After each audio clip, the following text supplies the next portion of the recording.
Et parmi les djinns, si vous lisez Surat Jinn dans le Coran, et vous trouvez, ils disent, et parmi nous, il y a les djinns pieux, et parmi nous, il y a les djinns qui sont mauvais. Parmi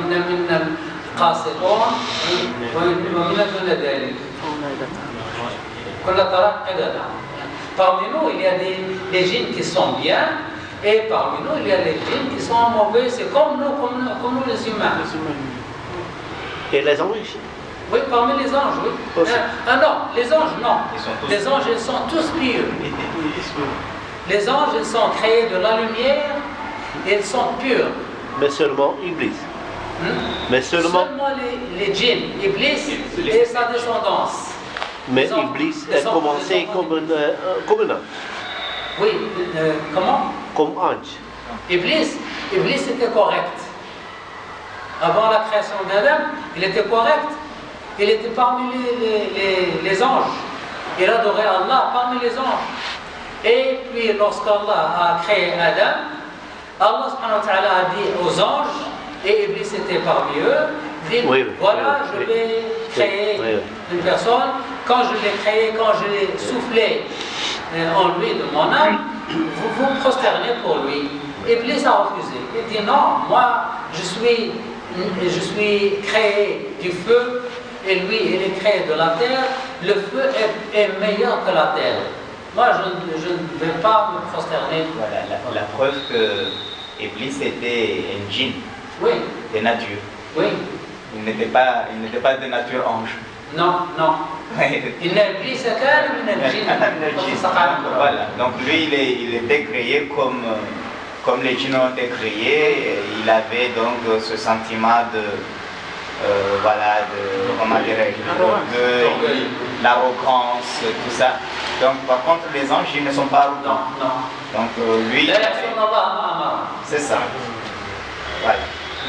Donc ça c'était la preuve formelle que Iblis, lui, il était de la communauté des dieux. Oui.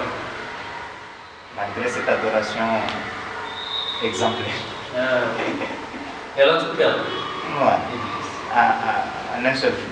Oui. Et il n'y a pas une atome qui bouge sans qu'Allah le décide. C'est Allah qui fait l'action des créatures. C'est lui qui rend le musulman musulman et le mécréant mécréant. C'est lui le guideur et la personne est guidée. C'est lui le nourrisseur et la personne est nourrie.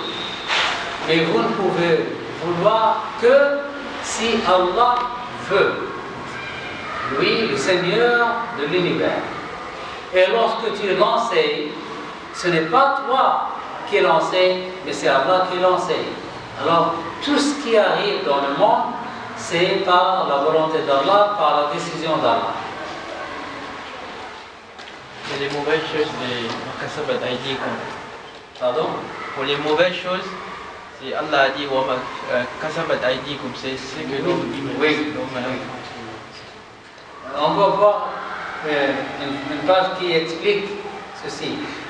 Quand vous lisez ceci, dit, mais quand je suis musulman, c'est grâce à Allah. Quand je suis mécréant, c'est à cause d'Allah. Et moi, qu'est-ce que je fais moi? Je crois que je ne vais pas répondre parce qu'il y aura déjà la réponse qui va venir prochainement. Mais c'est juste pour qu'on ait on sort un peu de cette confusion, je crois, sur la différence entre la volonté et l'ordre. إن الله لا يأمر بالفحشاء يعني بقدرته بإرادته وليس بأمر. chaque fois la différence entre l'ordre et la volonté. Par sa volonté, pas par son. Exactement, merci. Et voilà, il y a un compagnon qui a dit, mais puisque tout est décidé par Allah, pourquoi nous adorons Allah? Pourquoi nous sommes forcés de faire la prière, de jeûner, de dire, etc. Le prophète sallallahu alayhi wa sallam va répondre. Allah a créé la personne et son action. Allah a dit, lorsque c'est Allah, alors que c'est Allah qui vous a créé, vous et ce que vous fabriquez. Allah vous a créé et vous a créé, et il a créé ce que vous fabriquez. Allah a créé la personne et son action. Et même Bajouri a dit, celui qui croit que le feu, le couteau, l'acte de manger ou la boisson brûle, le feu brûle, ou le couteau coupe, ou l'acte de manger arrête la faim, ou l'acte de boire arrête la soif, de son propre gré est mécréant. Il ne faut pas croire que c'est le couteau qui coupe, c'est le feu qui brûle. Celui qui croit qu'Allah fait l'action, mais le résultat et la cause coïncident naturellement, est croyant. Il faut avoir cette idée que il y a le feu et il y a l'acte de brûler. Si quelqu'un croit que le feu brûle, il ne faut pas croire que le feu brûle. Le feu ne brûle pas sans l'ordre d'Allah.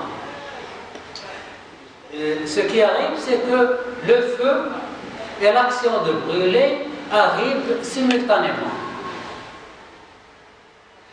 L'acte de manger et être rassasié arrivent simultanément.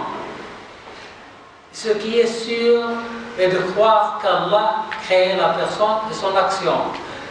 On va expliquer cette page.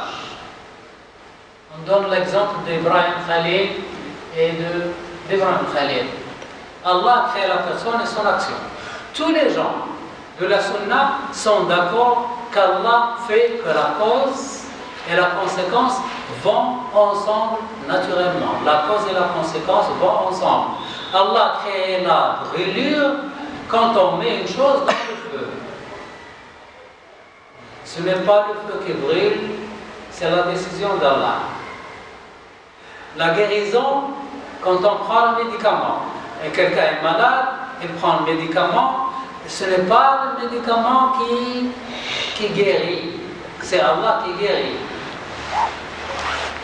L'effet ne vient pas du feu ou du médicament, ni d'une force qu'Allah a mis dans le feu ou dans le médicament. Si le feu pouvait faire quelque chose, il aurait brûlé Ibrahim. Lorsqu'on a jeté Ibrahim dans le feu, il n'était pas brûlé. Voilà le feu, Ibrahim n'est pas brûlé. Voilà Ibrahim qui a égorgé son fils, mais le couteau n'a pas coupé. Pourquoi? Parce qu'Allah ne veut pas. C'est la volonté d'Allah. Et celui qui guérit, c'est Allah. C'est pourquoi Ali ibn Abi Talib